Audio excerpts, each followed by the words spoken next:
Martín Rodríguez, bienvenido a Soul Radio. ¿Cómo andás? Charly García, ¿fue posible por la gran mítica clase media argentina de los 60 o era un marciano que podría haber aparecido en cualquier lado? Arrancamos tranqui. Bueno. Charly García podría haber sido como un lector perfecto de seguro de un ensayo que leíste, que es El escritor argentino y la tradición, ¿no? Es como el intérprete rockero, esa especie de ventaja periférica que implica poder absorber toda la cultura occidental y en el caso de él, la cultura del rock universal, ¿no? Con sede en Londres y en Nueva York. Ese es para mí es casi te diría una condición de él como de artista borgiano, ¿no? Claramente. Después, la pregunta tiene un condimento más difícil, que es una interpretación sobre la clase media más estandarizada, ¿no? Como tomada como objeto, ¿no? Y a mí eso me repele un toque. ¿Viste? Yo pienso en la clase media como un campo de fuerza. No la pienso como una clase que empieza, termina, que no sé qué. ¿Qué quiere decir campo de fuerza? Bueno, antes que eso te diría, la Argentina, ¿no? Si románticamente muchos decían, la frase de Cook, el peronismo es el hecho maldito ¿no? del país burgués, uno diría la clase media es el hecho maldito del país peronista, ¿no? Es decir, es un lugar, un perímetro en el que ocurren cosas y donde bueno, existe la clase media como fruto de movilizaciones, de movilidades, como algo difícil de identificar si es por nivel, bueno, todo ese matete o ese despiste en el que entra muchas veces la sociología para delimitar, ¿no? En el caso argentino, la clase media.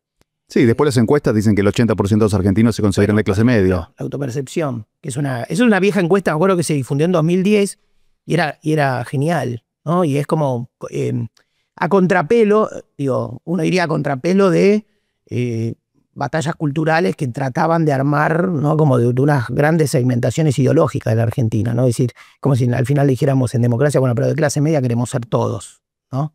Los hay esto, los hay lo otro, pero de clase media queremos ser todos.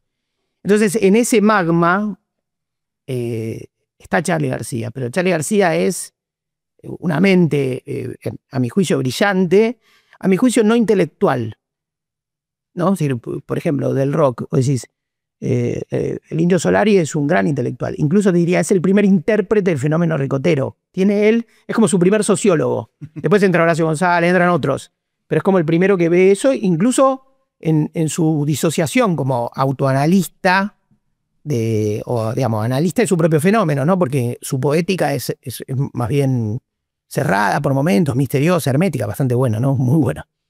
Charly es otra cosa, ¿viste? En Charly muchas veces lo identifican con la antena, ¿no? Dicen, Charly es una antena, el inconsciente.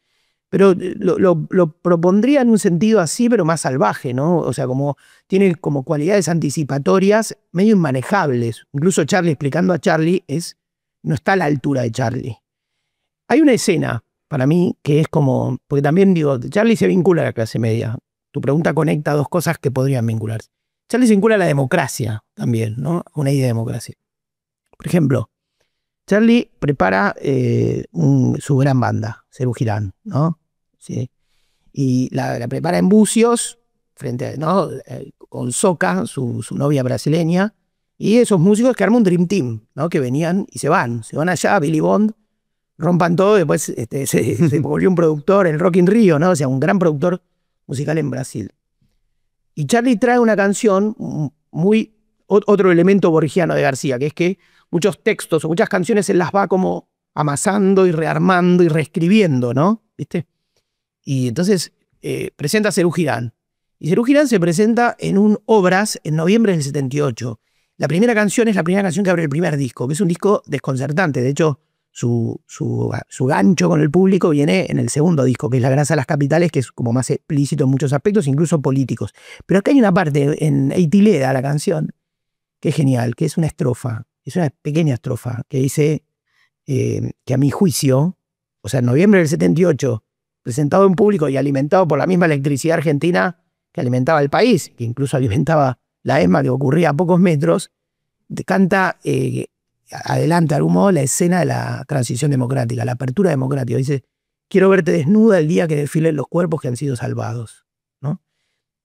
esa estrofa está ahí y está cantada ahí y nadie dice de qué cuerpos o salvados de qué, ¿entendés? O sea, entonces, como lo inconsciente no es un catálogo de frases dichas, suponete, e interpretadas en sincronía, sino una serie de imágenes y de mensajes, suponete, o de frases y de líneas líricas que están dichas ahí y quedan ahí flotantes, ¿no? Y que luego vendrán otros intérpretes, pero a su modo está imaginando un día, el día después, ¿no? Es decir, un día después, ¿no? Esa imagen de File, ¿no? Hay una canción de Fito que me fascina, que es Al costado del camino, es del año 99. Sí. Y Fito es como una despedida del mundo, ¿no? Sí. Dice, estoy vivo y enterrado. Sí. Viste, yo puse las canciones en tu Walkman. Sí. Y si la ves, por ahí tiene ecos.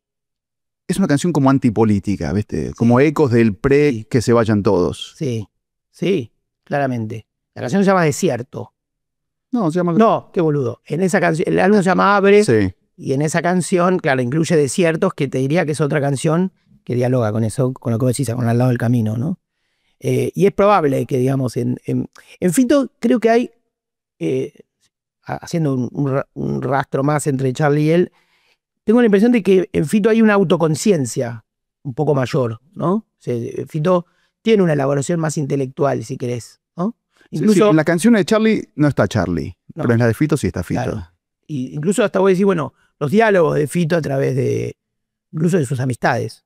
Por ejemplo, justo lo nombramos Horacio González, suponete, la sociología argentina o la literatura argentina se le hace presente, ¿no? En ese disco hay como una parte donde se nota que Fito venía leyendo Osvaldo Lamborghini, suponete, ¿no? El niño proletario, ¿no? Sí, aparecen las canciones con referencias literarias. Bueno, y eso sí, es un momento, sí, el 99, que claro, es verdad que podría haber sido un momento de cierta expectativa política por la llegada de la alianza y creo que venían, me parece que haciendo un rastreo más político, me parece que la alianza llegó medio de culo después de lo de los, por ahí, incluso con el clan García, después de los muñecos, ¿no? Después del episodio de los muñecos, que fue, yo soy medio obsesivo, fue febrero del 99, todavía la alianza era, o sea, De la Rúa era solo jefe de gobierno porteño y tiene el incidente por el recital gratuito. Y la alianza asume en diciembre, con lo cual en esos meses hay un zamarreo. El secretario de Cultura era lo pérfido.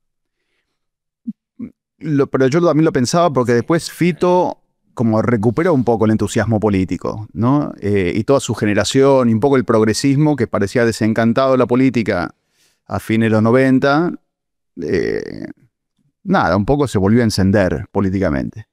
Yo ahí diría a partir de cuándo, porque, por ejemplo, a mí me da la sensación de que en esos 90 que decimos, tienen como unos grandes, digamos, parlantes que construían un relato colectivo, ¿no? Si en los 90 fue una década narrada, ¿no?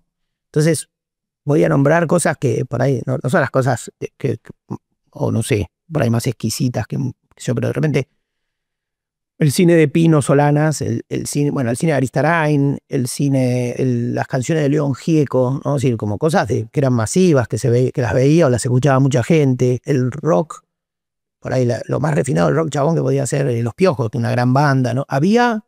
Adentro de eso habían como, bueno, Fito, pero resonaba una época, o el cuento de una época, la historia de una época, ¿no? O sea, había casi te diría un maridaje entre mercado y progresismo, muy fuerte, ¿no? Página 12 era el gran diario de los 90, que no podía ser medido en ventas, pero sí en su penetración al sistema político, ¿no? O sea, y sin Estado. Y sin Estado, claro. Entonces, y el Estado que empezaba a estar, siempre era un Estado más municipal, más que era como el comisario que autorizaba un corte de calle o el secretario de Cultura, ¿no? Si la democracia nació con un secretario de Cultura porteño, ¿viste? O sea, yo me acuerdo, fui a ver en el 91 a Spinetta en Expresida, lo organizaba Grosso, o sea, todos los secretarios de Cultura porteños eran progres, incluso lo pérfido, que digamos, en ese momento era quien habilitaba Charlie García, los muñecos, los no muñecos, o sea, estaba todo habilitado.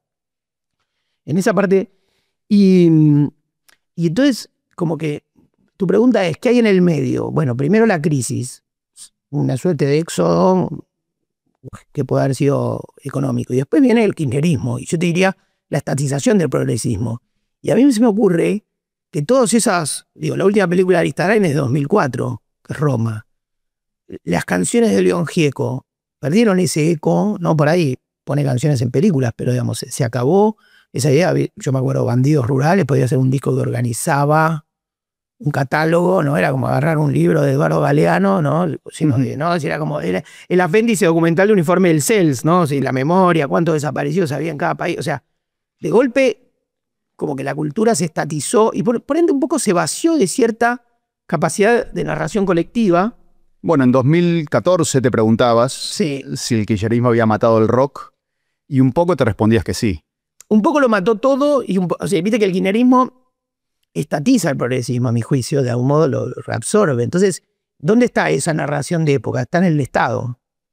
Está en la cultura del Estado de un modo incluso con más volumen y con más autoría que lo que podría haber sido la patota cultural radical, que la hubo y que tenía, ¿no? sus premios y castigos, pero que era más como hacían los radicales, más como dejarse contar por la sociedad civil y por la cultura. Así, ¿no? Digamos, llegaba la trova cubana y había alguno de la coordinadora, ¿viste? Llevándolos de 6 al hotel, ¿no? Había un coqueteo sandinista, un tinte, pero era como, bueno, la trova cubana, la izquierda y el público de izquierda argentino, o sea, había un retiro, ¿no? O sea, después era Silvio Rodríguez cantando un 25 de mayo, ¿viste? Y Cristina abajo tarareando, no sé, la canción, ojalá, qué sé yo.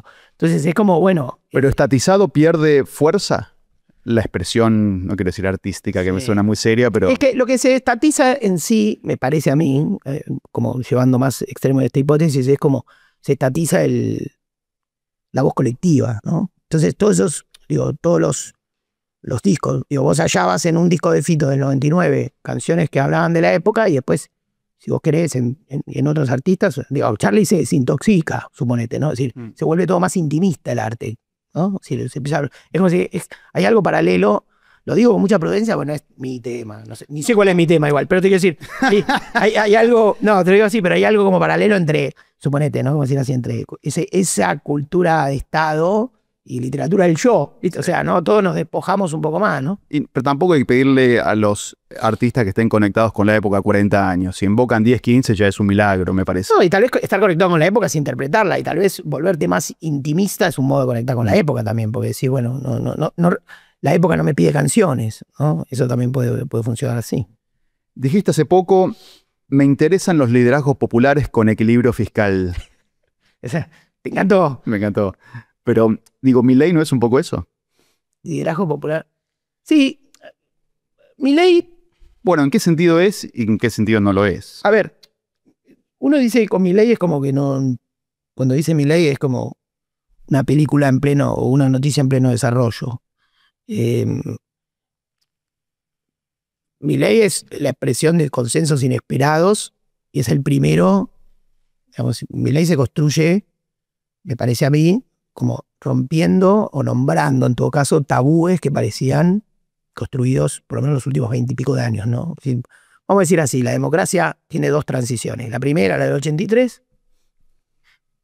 más o menos ese pacto o ese orden se derrumba en el 2001 y se reconstruye entre 2002 y 2003. Y nace, uno diría, una segunda transición, que incluso de un modo más opaco y sombrío lo tiene Alfonsín adentro de ese protagonismo, ¿no? Porque es el pacto o el acuerdo dual de Alfonsín, ¿no? Que rearma un poco el sistema democrático. Y ese rearme, que es en un sentido la mano de Duhalde, ¿no? O sea, Duhalde es el que medio que levanta la rejiza y va a tocar, mete hasta el rollo de pelo, ¿no? Porque saca la convertibilidad, es como lo imprivatizable del Estado que se reconstruye, ¿no? Después de los años 90.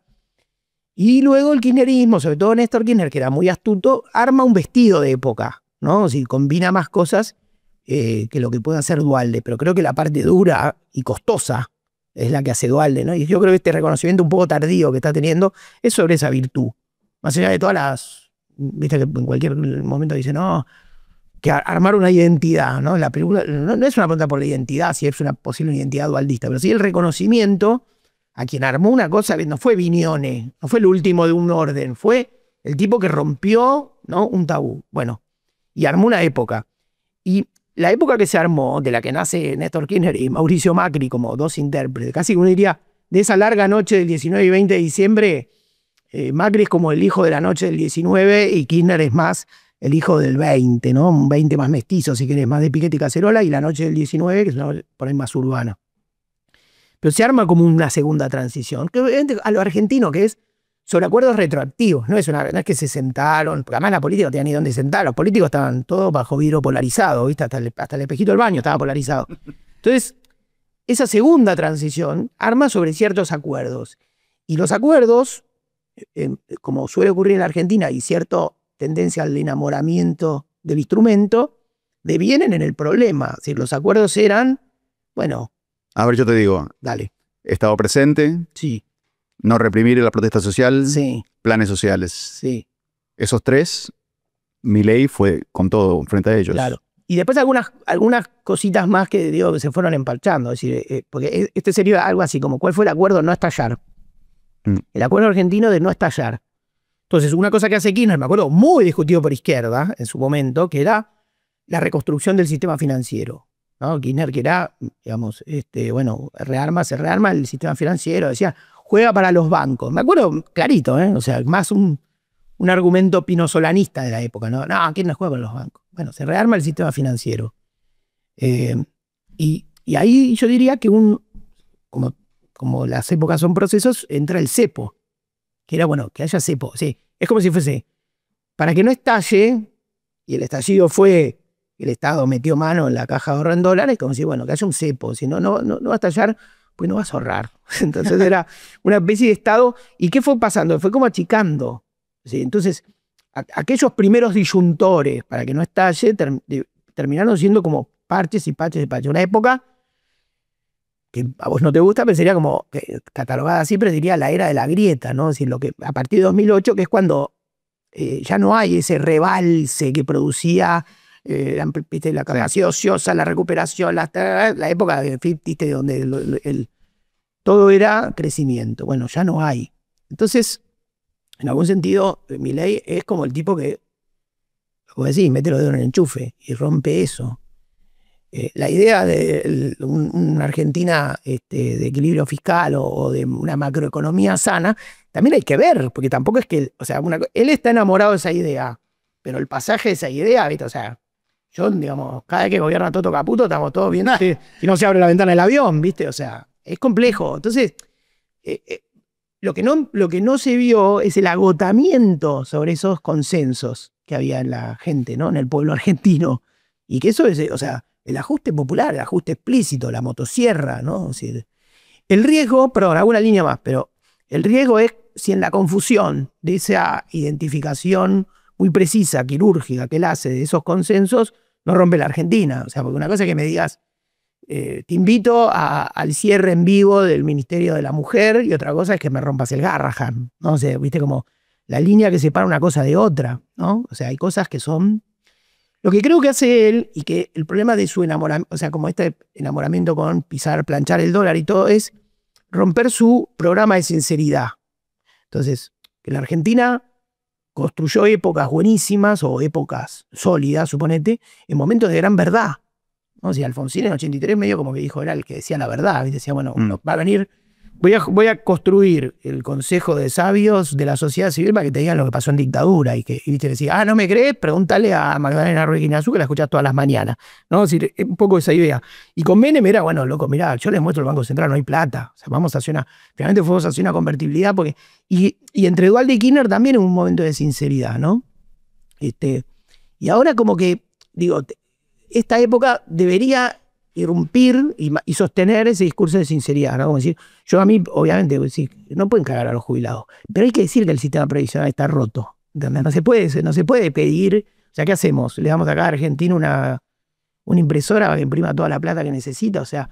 No, aparte los argentinos elegimos, directa o indirectamente, tener cobertura universal para los mayores de 65 años. Todos cobran algo. Sí. Ahora, querer que cobren todos y además que cobren mucho, no es para nuestro país en este momento, me parece. Elegimos entre que cobren los que aportaron, los que le corresponde, y que cobren todos, y elegimos lo segundo, y lo elegimos, se fue dando también, ¿no? Claro. Parche más parche más parche, más moratoria. Hoy, un peso de cada 2 que gasta el Estado son jubilaciones. Claro. ¿No? Si sumás planes y aguache y todo eso, son 6 de cada 10. Me parece que esa conversación tiene que ser más seria en tema del sistema, digamos, que no hay, ¿no? Claro. Pero no andás con el dedito levantado contra Milei. No soy de delito levantado en general, tampoco. Me incomoda. ¿El dedito levantado qué significa? Significa una posición como de... La democracia está en peligro. Sí, o de supremacía moral, ¿no? Como Claro. decir, entonces, en ese sentido no. Pero no me gusta pensar la política en términos morales la pensamos todos. Es absurdo creer que no. Pero no me gusta las ideas del tipo cordón sanitario, del tipo... No porque a lo mejor no haya, digo, con Milei es digamos, imprevisible. Pero la sensación con la época es que incluso la superación de Milei, que va a ser necesaria, creo, no, estoy seguro que va a ser necesaria, no puede ser sobre el reconocimiento, no hacia él, que en términos personales o no me une nada, qué sé yo, soy una persona con la que no podría hablar ni 5 minutos, fuera de joda, ¿no? Sino hacia lo que lo hizo posible. Entonces, yo lo que siento es que por más que uno levante el dedo o no levante el dedo, si es como si hubiese, lo diríamos como a lo Semán, ¿viste? Como el mileísmo social sería el que sobreviviría a Milei, ¿no? A diferencia de lo que podría ser un mal gobierno, que es a lo que se condenan todos los gobiernos. Y yo soy muy pesimista, o sea, no creo, ¿viste? O sea, es como dice así, ¿viste? Todo termina invariablemente mal. Y no creo que esto sea la excepción en lo más mínimo. Pero creo que lo que lo hace posible, lo que lo hizo posible, es una energía que lo va a sobrevivir y que es lo que hay que volver a mirar. Entonces, cuando yo veo que es del lado opositor, tipo, no pasó nada, esto fue un error no sé qué, ¿viste? Como Sí. fueron un complot y volvemos. Entonces ahí digo no, porque yo veo un fuego histórico todavía en el lado de Milei. ¿Entendés? Aunque no en él, no me interesan los funcionarios, no me interesan sus intelectuales, digo, qué sé yo, en general, no sé, también tengo una cierta distancia, ¿no? Porque los otros fenómenos políticos uno los vio más cercanos, qué sé yo, en muchos órdenes, pero esto lo veo mal. Pero esa otra parte, o sea, tengo la sensación de que construirle un cordón sanitario es romper una parte de la expectativa de gran parte de la gente, del pueblo argentino, que ha depositado ahí una frustración, ¿no? Entonces hay que ir como al camino más largo, es ir ver cuál fue el camino de esa frustración, ¿no? ¿Qué es lo más probable que crees que va a pasar en las elecciones de octubre? Hijo, es una buena pregunta y es una pregunta difícil para mí. Porque además, viste que quieras que no, atravesar la campaña, viste, decir, no leo encuestas, al final te las leen y todos te empiezan como a, viste, al final no te acordaste ni qué pensabas vos originalmente. Yo creo que hay esto de que el tipo rompió una inercia, aunque estemos, yo creo que eso es algo que está en el aire como bajo un reconocimiento, de que rompió una inercia, ¿no? Está, digamos, insisto, creo que la era frustrante de la grieta, ¿no? Que era como, todos te enseñaban cómo vivir la crisis, a quién putear, contra quién y qué sé yo, y finalmente no poder, o sea, era una invitación a cómo vivirla, pero nunca solucionarla, frente a algo que se predispuso a nombrar lo innombrado, a meter mano, ¿no? Como a ser transformador. A mi juicio, para desarmar una época, el riesgo absoluto es romper la Argentina. Eso está claro. O sea, para mí, o sea, no podemos discutir el Garrahan. O sea, no se puede discutir eso. Porque incluso, como te diría, no es que estás discutiendo el kirchnerismo, el kirchnerismo lo inventó el Garrahan. Tampoco estás discutiendo a Alfonsín, porque te dicen, no, tengo la foto de Alfonsín inaugurando. Sí, Alfonsín, los radicales en general han tenido una perspectiva sanitarista, pero ni siquiera es eso. Es decir, casi te diría, hay un libro que a vos te va a interesar, si te rompes prejuicios, cosa que haces, de Nicolás Rivas, que es un historiador y es un licenciado en trabajo social, una carrera que a mí me interesa muchísimo, ¿no? No la estudié, pero me interesa un montón. Y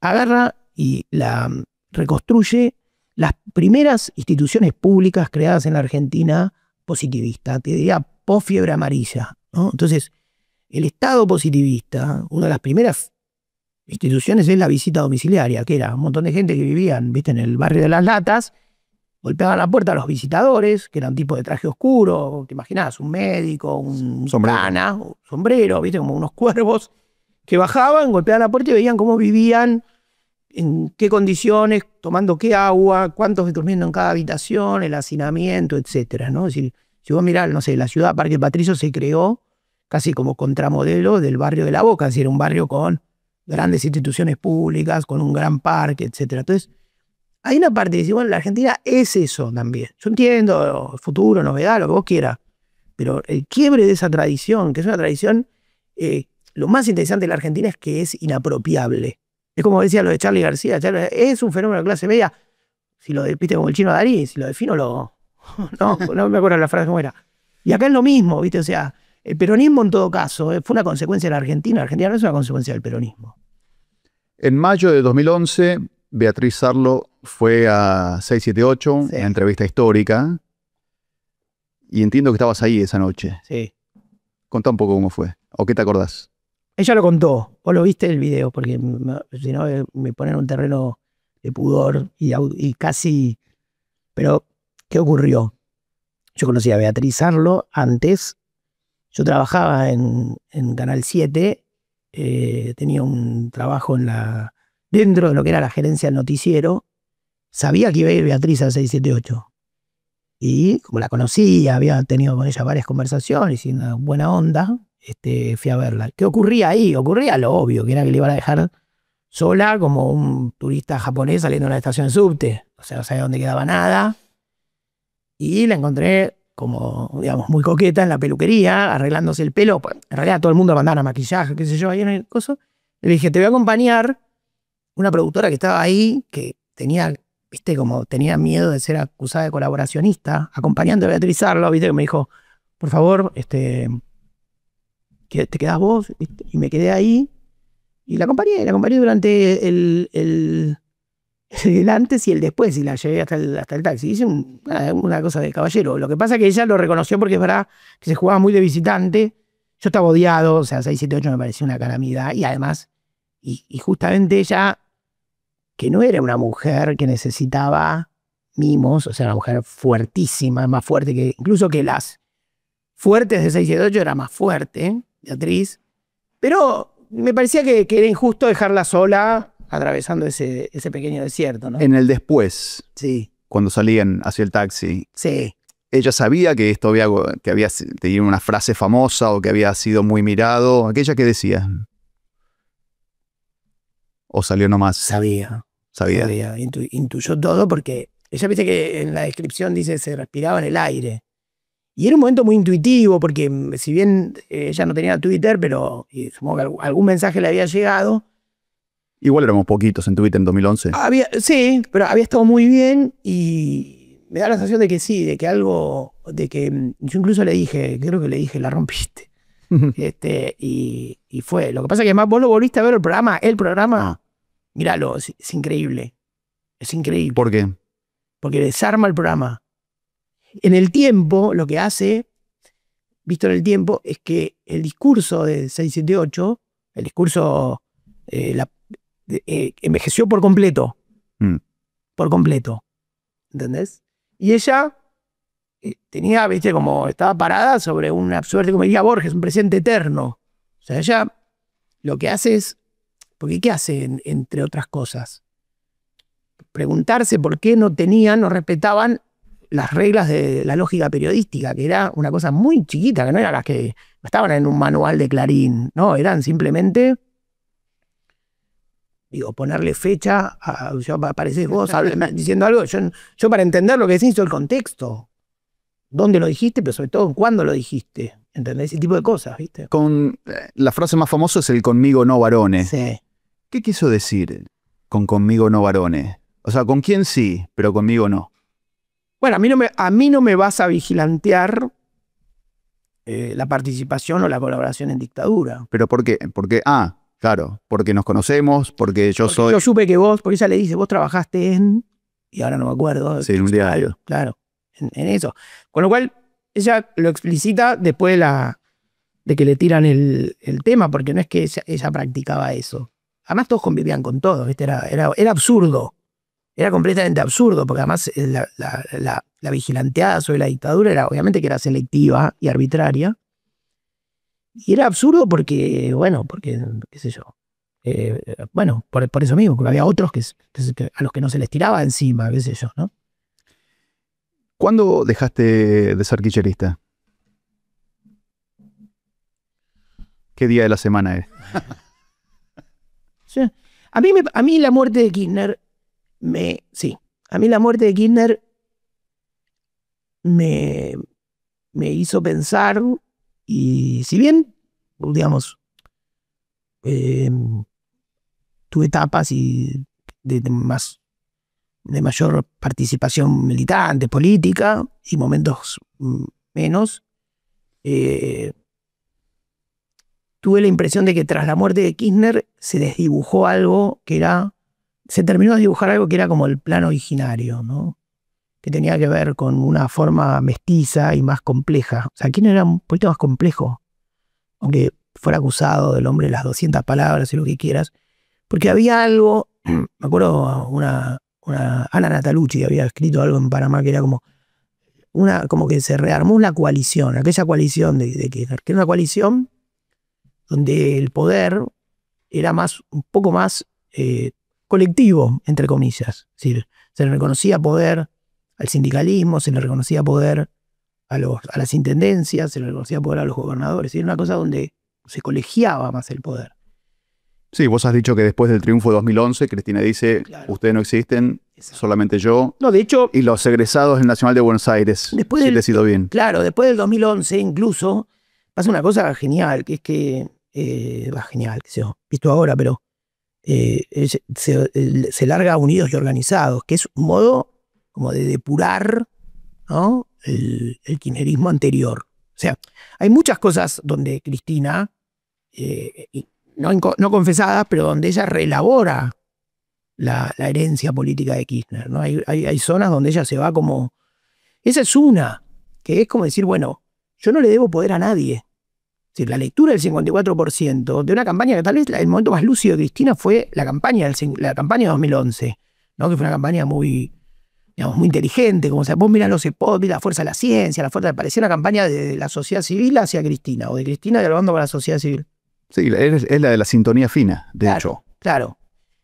No del vamos por todo que fue. Claro, pero el 54% termina siendo una lectura mala, ¿no? Es decir, en este sentido. Entonces se lanza Unidos y Organizados, se achica mucho el juego político. Y me acuerdo que en uno de esos diarios de Spolsky, ¿no? Un hombre nuevo, ¿no? De Spolsky, un genio de Spolsky, que el 11 de diciembre o el 10 de diciembre de 2015 ya no estaba en la Argentina y ya no era dueño de nada. Querer ganarle con eso a Mañeto es una cosa, ¿no? Es como, bueno,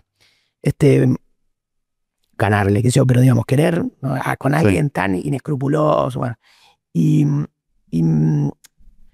hay un decálogo de lo que significaba Unidos y Organizados, y una línea decía, me acuerdo, se publicó en uno de esos diarios, el argentino, con lo cual, que decía, Unidos y Organizados será el control de calidad ideológica del peronismo.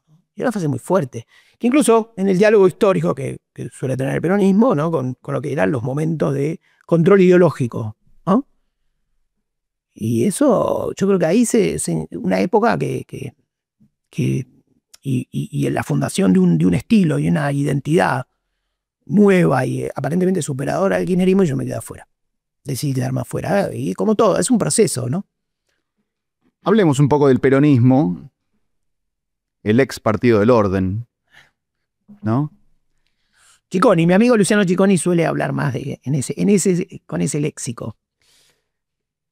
Si pienso tu peronismo ahora, y un poco lo mencionaste, ¿no?, en tema de política pública, sigue siendo un poco el de Duhalde y Labaña, si vos mirás para atrás. Si tuvieras que explicarlo, ¿puede ser? Hay muchas cosas en las que soy aburrido, pero no. O sea, hay momentos del día que digo, le daría el país a Remes, a un Lavagna, a uno así que lo devuelva en 5 años y no sé, pondría. Después seguimos. Sí, o sea, yo creo que la Argentina, otro tabú de la segunda transición, que era no hay malas noticias, no dar malas noticias. No existe, viste, como si hay, viste, la pobreza no se mide, es estigmatizante. Sí, no aumentar las tarifas. No aumentar las tarifas, o sea, es como no llevarle problemas a la gente. Que además no aumentar las tarifas y en simultáneo, es decir, y en simultáneo establecer, como se estableció en esos años, una relación tan traumática y peleada con la clase media, ¿no? Era como, no, viste que no te las aumento, Ford, ¿no? Era como, también, ¿no? Incluso como gran parte del kirchnerismo, una experiencia de impronta de clase media, ¿no? Que se notaba, porque no era bueno, no sé, yo muchas veces decía, el kirchnerismo, la batalla cultural es una lucha de clases medias, ¿viste? Como si, no, te enteraste que qué sé yo, ¿viste? Me discuto en el bar al que voy por NTN, en el consorcio, la del cuarto no sé qué, ¿no? Digamos, tenía todo una suerte de un aura costumbrista, la batalla cultural, que era muy, ¿viste? Me estoy peleando con mi familia, me peleo en Navidad, me peleo con mis vecinos, me peleo en el consorcio, me peleo con el compañero de trabajo, no sé, una cosa así. Que para mí eso era la grieta también, pero sí, después hablamos. Claramente era la grieta. Claramente era la grieta. Que si ese era el problema, o sea, si ese era el problema de la Argentina, o sea, un país que tuvo, incluso una democracia que tuvo 2 atentados terroristas, que tuvo 3, 4 sublevaciones militares, un ataque guerrillero a un regimiento, hiperinflación, incluso hasta Menem se come una hiperinflación siendo presidente, el corralito, el corralón, no sé, el vaciamiento de las cajas de... Yo, loco, el problema es tu pelea con tu tía Coca. O sea, hay una parte ahí que... ¿Cuál es la sangre? ¿Qué sangre corrió? ¿Cuál es la sangre de la grieta? O sea, ¿no? Y después, no sé, había una rebelión policial en Córdoba. La sangre era, ¿sabes qué era la sangre? La irresponsabilidad. La sangre de la irresponsabilidad. Había una rebelión en Córdoba y no le mandabas porque estabas peleado por... O sea, la pérdida de una noción de Estado, de gobierno, de responsabilidad. O sea, esa es la parte donde voy a decir, ¿por qué existe Milei? Existe porque se creyeron que era patear todo para adelante los problemas, que venga el gobierno que sigue, una especie de poder pendular mientras yo preservo un poder más en el llano. El gobierno del frente de todos. ¿Quién tenía el poder? No tenía nadie al final.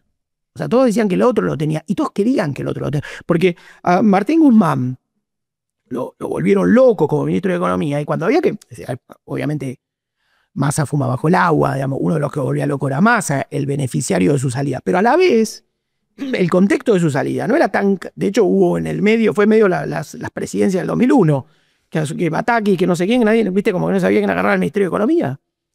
Y porque, por ejemplo, si al Instituto Patria le preguntabas, bueno, está bien, Guzmán es un agente de la no sé qué. Tráeme uno que tenés en el sótano entrenando, pegándole a la bolsa, que dice FMI. Tráeme ese. No está ese, no existe ese. Entonces, un despoder. Y yo creo que de algún modo el frente de gobierno, el frente de todo, fue como si fuese la grieta por dentro, ¿no? Si nosotros decíamos con Pablito Tauson, la grieta desnuda, eso fue como la grieta cruda, como, ¿no? Es decir, la política que no puede administrar la cosa pública. El momento en el que Guzmán anuncia un aumento de tarifas y su subsecretario eléctrico le dice no. No lo puede, y siguió como un año más. No lo puede ni echar. Y la parábola de Alberto Fernández, digamos que finalmente es asombrosa. Te voy a contar algo. Alberto Fernández llega a un momento de la política que es, viste, hay un concepto en psicología, se lo robé a un amigo, Santiago Diel, que es el doble vínculo, ¿no? Que es como, yo te digo a vos, che, sé espontáneo, viste, te ubico en un lugar paradójico. Alberto Fernández, la mitad de su presidencia, en un momento quedó tapado, pero la mitad de su presidencia era el reclamo de que tenga poder, partido desde la vicepresidencia Cristina, que a su vez, era la única persona que había visto en él un presidente, porque yo lo conocía a Alberto Fernández antes de ser presidente, y vos podías ver un operador político, incluso un buen operador político, supongamos, un tipo hábil, que entendía el juego político, pero no un candidato. Los candidatos eran Scioli, Massa, que tenían todo preparado para hacerlo, tenían armado todas las comisiones, tenían la guita, tenían todo para hacerlo. Bueno, pero cuando le pedían el poder, en un momento tan difícil, ¿no? En el fondo lo colocaban en un lugar donde el único ejercicio posible de poder de Alberto Fernández era contra quienes se lo pedían, o sea, era contra Cristina. Es decir, Alberto Fernández, redondeando, te diría, en la salida del momento más cuarentena, que sería desde el fin del otoño del 2020, que yo diría que es lo que duró su romance con la sociedad, a partir de julio de 2020, comienza a tener una relación de tironeo, que era todo lo que organizaba el gobierno, el tironeo de él con Cristina, y un discurso del lado, digamos, cristinista, que era, bueno, ejercer el poder, la lapicera. Bueno, ¿contra quién lo podía ejercer? ¿Contra quién podía fundar un poder legítimo y genuino y verosímil? Solo contra quienes se lo reclamaban, que además eran los que lo odiaban, ¿no? Entonces, ese gobierno fue como si fuera, ¿viste? Y además era el poder, porque el poder no lo quiero yo. Porque nadie quería el poder. En ese momento les pedían que renuncie. Nadie pedía, o sea, alguno diría, qué sé yo, pero... Entonces, eso fue como, me parece a mí, te diría, ¿por qué es importante? ¿Y por qué no lo hizo? ¿Había tanta gente empujándolo a que se rebelara con Cristina? No había tanta gente empujándolo a que se rebelara con Cristina y no tenía... Quizás no en el peronismo, pero digo... ¿Con qué? Porque los empresarios, la CGT, muchos le hubieran... No digo que mostraba algo de independencia. Yo creo que Cristina hubiera aceptado algún tipo de independencia por lógica mínima de gobierno, incluso se la pedía, ¿no? Lo que pasa es que vos, por ejemplo, si mirás ¿viste? Como mirás un termotanque y decís, che, la llama está prendida o apagada. Bueno, todos los presidentes vienen con la llama prendida. Después les puede ir como el orto. Les puede ir mal. Digo, todos, sí, o sea, sí. Todos acompañaron presidencia que se nos salieron bien, pero el Alberto venía con la llama apagada. La llama, ¿qué quiero decir de la llama? El grado de locura que te hace sentir que cumplís una misión histórica. Porque es así, porque es como yo. Cuando Dualde hace el casting, entre comillas, para tener presidente, fue un despelote. Nadie quería. Que no, lo que Reutemann vio, lo que tal no midió, que nadie quiso. El único que quiso fue Kirchner. Pero estaba loco, en el sentido creativo, porque de la sota que no midió, que Reutemann no sé qué vio, Felipe Solá fue tanteado, pero no se entendió la escena. O sea, al final el que dijo, bueno, yo. O sea, en política vos tenés que querer esto, soy yo, córranse, yo nombro todo, ¿no? Y después ves. Porque vos conocés la política por dentro, digamos. Es un después vemos. No es un tengo todo armado. El propio Milei. Está lleno de pragmatismo, sí. Milei también, a su modo. A los que no somos peronistas nos cuesta ver la diferencia entre Cristina y Kicillof, que parece ser el conflicto principal dentro del peronismo. ¿Vos la ves o qué ves? No, el juego de las 7 diferencias ideológicas no lo veo. Es más, sí creo que Kicillof fue, hablábamos del post-2011, o sea, si hay un beneficiario político del 54% es Kicillof, no hubo otro. Porque además después hubo una especie de un juego del hambre del Ministerio de Economía, a ver quién, y finalmente fue él. Y tenía cosas, o sea, vos decías, suponete, el gobierno de Cristina tenía, ¿viste? Como cosas más sombrías o más complicadas, y después cosas que suponete que eran las apuestas más sanas de ese gobierno. Suponete. Entonces decís, que si no aparecía la intervención contra la justicia, o cómo era la reforma judicial, o la agenda truculenta, ¿no? El acuerdo con Irán, ¿no? Que si no fuera procrear, nacionalización de YPF, o sea, las cosas que se festejaban. Entonces, también sobre Cristina, que no tenía una mentalidad tan económica como la que tuvo Kirchner, Kirchner terminó expulsando a Lavagna porque él era su propio ministro de Economía, ¿no? Y bueno, Cristina no. Cristina fue amasando un ministro propio hasta que quedó Kicillof. Y Kicillof fue, lo que pasa es que le tocó el momento más vaca flaca total. O sea, al final su mandato era terminar esto y si lo entregamos vemos a quién, si a Scioli o a Macri, ¿no? Y si las diferencias no son ideológicas, ¿de qué tipo son? Yo creo que ahí sí juega algo más del amor propio, o sea, más del intento de armar un liderazgo. Y sí, porque al final, la política argentina al final que es clánica. O sea, Cristina se lo da todo al hijo. Macri se lo da al primo. Milei cierra con la hermana. Estamos en un momento medio... Si no hay sangre azul, no es nada. Sí, no lo decía en ese sentido tanto. Si no, no veo otra virtud en Kicillof. no sea el amor propio y decir, bueno, soy yo. Yo creo que él es más dogmático que Cristina en economía y muchas otras cosas.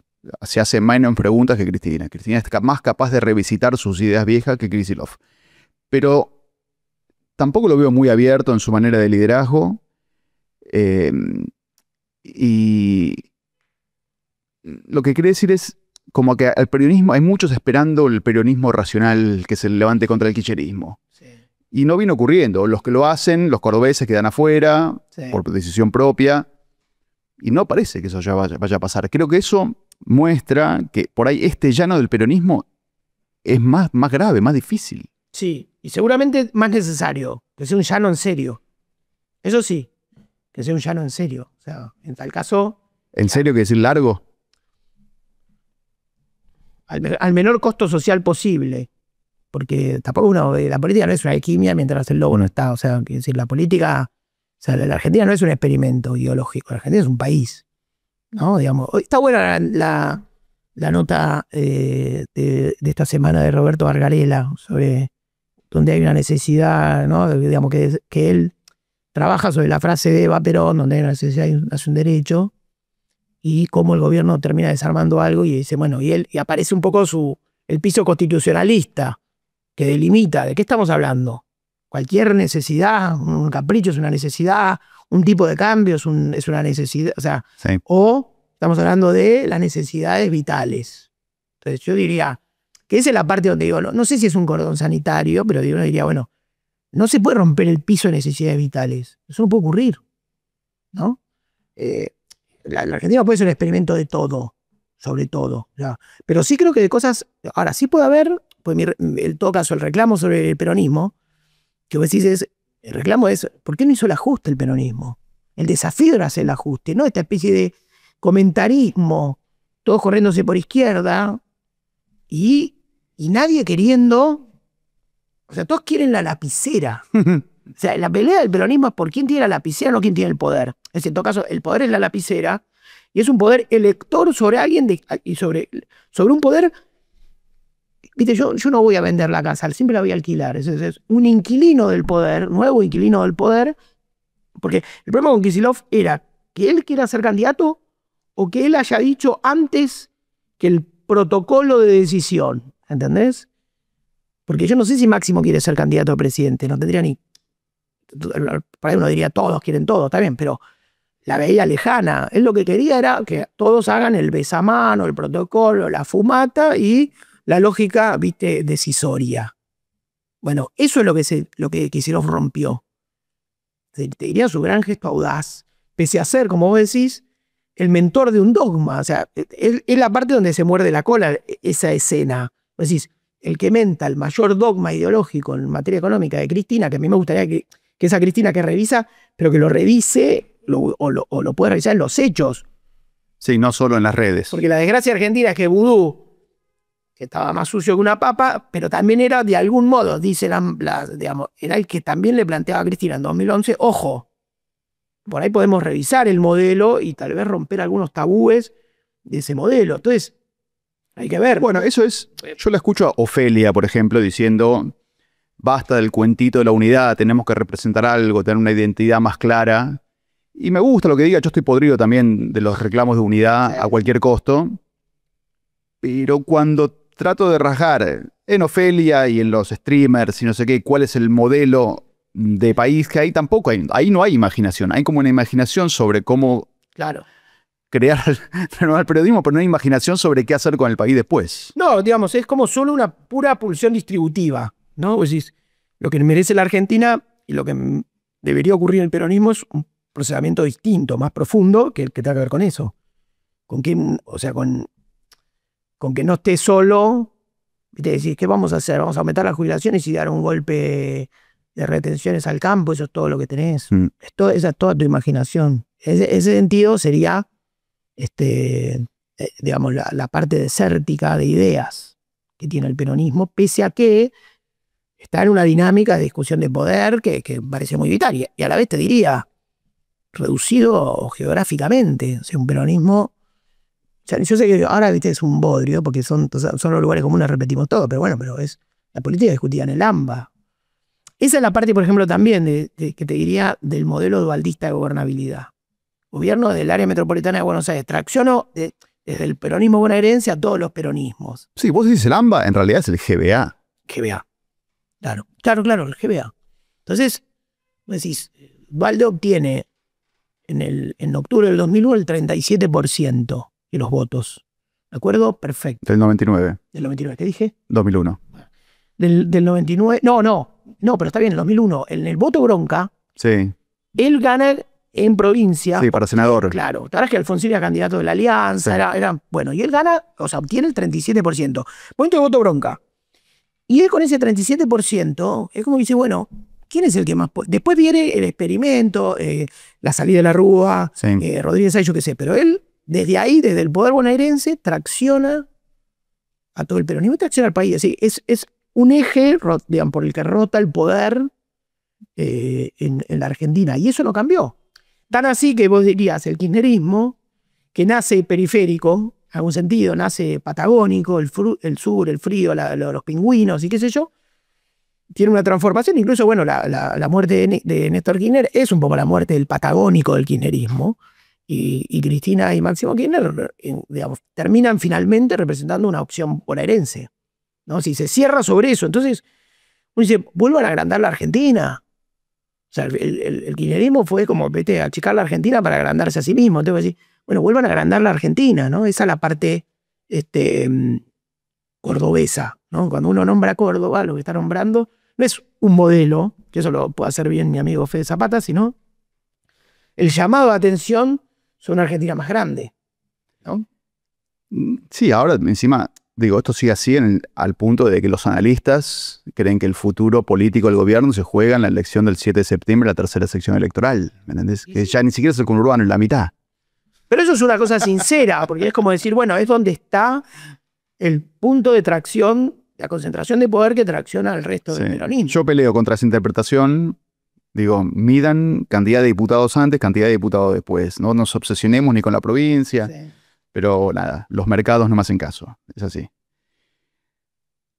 Igual muchos de estos debates, yo veo Panamá, dice cosas interesantes, pero la política del peronismo no parece reaccionar. Digo, Catopodis, que era un herbívoro, ahora es como habla como un kirchnerista más, ¿no? Como que está muy rígido. ¿Dónde están los políticos peronistas diciendo hagamos la nueva canción, pero que no sea la de Axel necesariamente? No hay. En el conurbano menos, pero en las provincias tampoco. Bueno, yo ya no espero. Si vos me preguntás a mí, yo soy pesimista. Yo te diría mi pesimismo en la política, mi optimismo, mi esperanza en la gente. Y no lo digo para decir, ¿viste? Entra Piero, vamos a cantar canciones. No, lo digo como una fe en la tradición argentina en la que creo y un gran pesimismo en el kirchnerismo y la disciplina política ha engendrado personas a granel dispuestas a pensar por debajo de sus capacidades, ¿no? Si lo peor de la disciplina, había una frase muy buena de Fowler que decía, ética es lo que uno se hace a sí mismo, ¿no? Entonces, la parte innoble o inmoral de una persona, yo no soy policía moral de nadie, ni qué sé yo, pero para decir algo, es la parte en donde se propone un perjuicio de sí mismo para entrar, que es la parte que no tolero de la política. También a veces uno se queda afuera por su propia intolerancia, es decir, no puedes pensar por debajo de tus capacidades ¿en nombre de qué? Una especie de sovietismo que no electrificó Rusia, una revolución sin revolución, ¿para obedecer qué? ¿Qué es el miedo? ¿Miedo a qué? O sea, ¿cuál es el miedo en el peronismo para esbozar ideas propias, para plantear disidencia? O sea, ¿miedo a qué? ¿Entendés? ¿Miedo a qué? ¿A la sanción de quién? ¿Qué puede pasar? Bueno, quedarse afuera. ¿Quedarse afuera de qué? Si además cada vez queda más claro que el proyecto, ¿viste? Es una cosa cerrada hasta, digo, y la política, no solo la política del kirchnerismo. Yo te lo marco, digamos, yo veo la política digamos, se cierra sobre la sangre. Le pasa en la ciudad con el PRO, pasa en el kirchnerismo nacional o provincial, o sea, entonces digo, salgan al sol, ¿viste? Como decía la canción de Billy Bond, salgan al sol. sea, tenés una sola vida, una sola oportunidad y una sola aventura. O sea, es la parte donde... Porque la unidad es... ¿Cuál es el llamado a la unidad? ¿Viste? El que te pide unidad es el traidor, ¿viste? No sé, el que pide unidad pide la reproducción de un sistema de decisiones preexistente. Unidad bajo una... Voy a usar esta frase, pero correlación de fuerzas, ¿no? Decías recién que confiabas en la gente, pero siento que también confías en la CGT, en la iglesia, ¿no? Como intermediarios. Las hacen gentes, las hacen personas. Sí, ya sé, pero no son... No, ¿por qué? ¿Por qué? Porque conocer, digamos, porque también en muchos de esos casos o de esas instituciones es a partir del conocimiento sobre personas y la confianza personal, ¿no?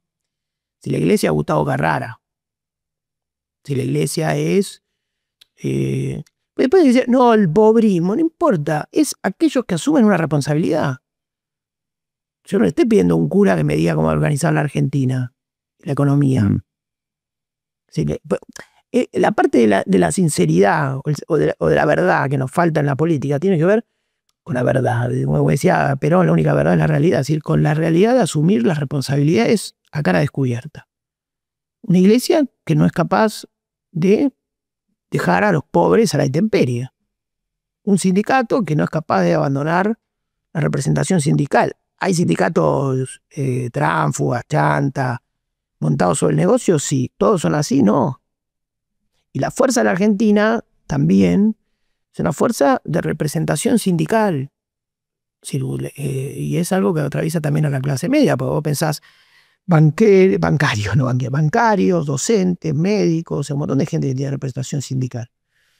Entonces no veo, digo, yo conozco gremios, o sea, yo siempre puedo hacer los ejemplos más aguas que bajan turbias y románticos, ¿no? Como por ejemplo el sindicato de ladrilleros, que es un sindicato que conocí por dentro muchos años, que recorrió el país, que encontraba, viste, como realidades medievales, viste, adentro de un galpón o adentro de un sótano, qué sé yo, que asumían una tarea civilizatoria, como la que asumen muchos sindicatos.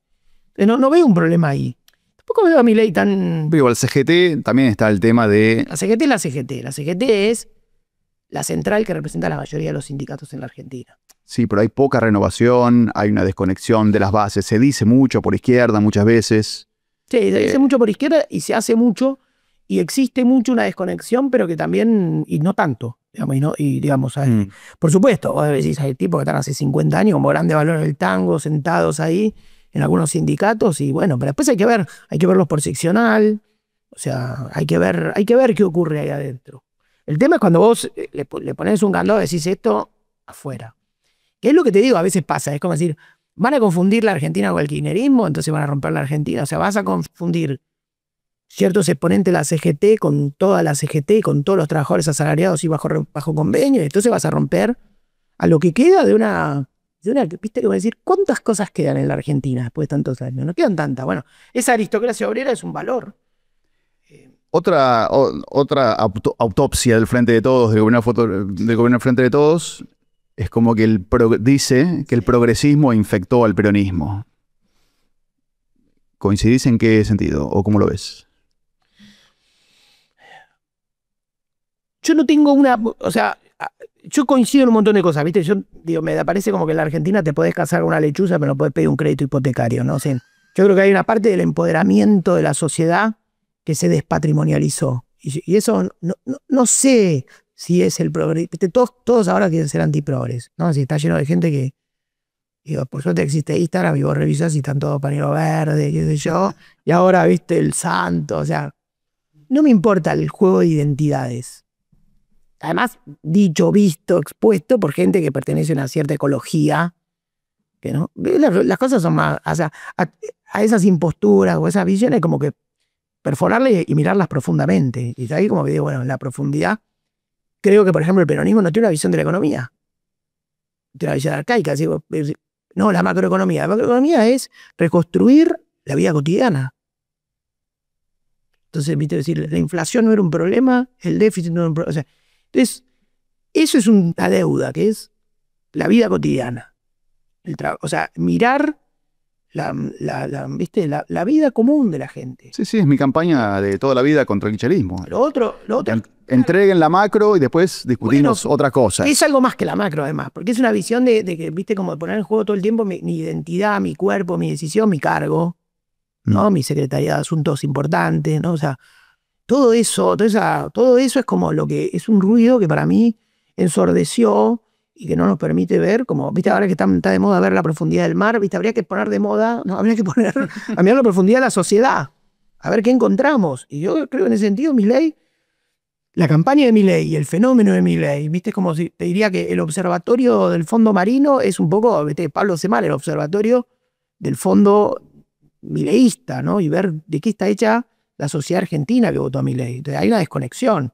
Porque yo te diría, un montón de gente mirando, de gente, llamémosle progresista, ¿viste? Progresistas somos todos, porque también es muy fácil, pero digamos, un montón de gente mirando el fondo marino es una suerte de metáfora, mirando lo desconocido, es una suerte de metáfora de un montón de gente profesional, intelectual, mirando el desconocimiento de la sociedad. O sea, ¿viste? Como decir, yo no quiero hacer de todo una metáfora, pero hay algo ahí. ¿Entendés? Como diciendo, wow, ¿y qué es esa medusa? Y en el fondo está diciendo, wow, ¿y qué es ese votante? ¿Entendés? Están mirando una sociedad que desconoce. Entonces digo, ese cierre menonita hacia adentro, hacia la propia burbuja, que es una tendencia de la época, es lo que hay que romper. Yo diría, un peronismo o una política sea capaz de romper eso. Lo que pasa es que también es muy absurdo estar siempre reclamando un peronismo que haga. Yo quisiera una política que lo haga. Yo veo todos los partidos o todas las políticas cerradas en sí mismas, ¿no? No, yo decía también en el Partido Demócrata también hay una autopsia diciendo nos obsesionamos con los derechos de los trans y no tanto de los laburantes, ¿entendés? Y creo que algunos que le critican al frente de todos eso, también hay algo ahí.